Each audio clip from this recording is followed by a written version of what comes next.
నమస్కారం సినిమా అభిమానులారా. కొన్ని సినిమాలు హీరోని చూపించవు, హీరోని పరీక్షిస్తాయి.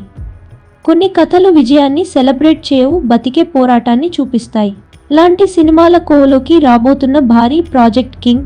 బాలీవుడ్ బాద్షా షారుఖ్ ఖాన్, సిద్ధార్థ్ ఆనంద్ దర్శకత్వంలో దీపికా పడుకోన్, అభిషేక్ బచ్చన్ కీలక పాత్రల్లో నటిస్తున్న ఈ సినిమా ఇప్పటికే భారీ అంచనాలను క్రియేట్ చేసింది.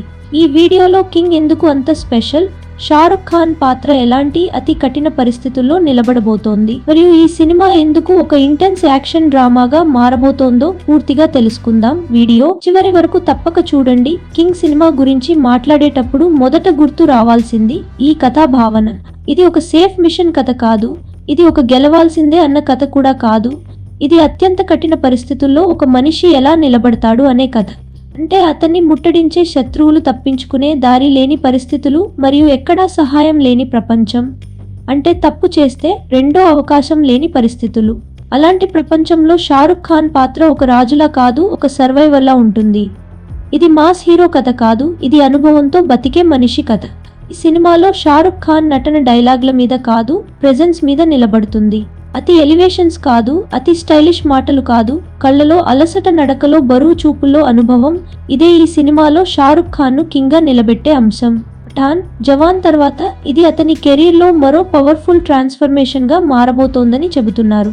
దీపికా పడుకోన్ పాత్ర కేవలం సపోర్ట్ కి కాదు, కథకు దిశ చూపించేలా ఉంటుందని సమాచారం. అభిషేక్ బచ్చన్ పాత్ర ఈ సినిమాలో ఒక బలమైన ప్రతిబంధకంగా నిలుస్తుందనే టాక్ ఉంది. హీరోడు విలన్ మధ్య ఉండే మైండ్ గేమ్, మౌన పోరాటం ఈ సినిమాకు ప్రధాన బలం అవుతుంది. సిద్ధార్థ్ ఆనంద్ సినిమాలు అంటే grand scale, international locations, pace తగ్గని నరేషన్. కింగ్ లో కూడా అదే ఇంటెన్సిటీ కనిపించబోతోందని సమాచారం. కానీ ఈసారి విజువల్స్ కంటే క్యారెక్టర్ స్ట్రెంగ్త్ ఎక్కువ.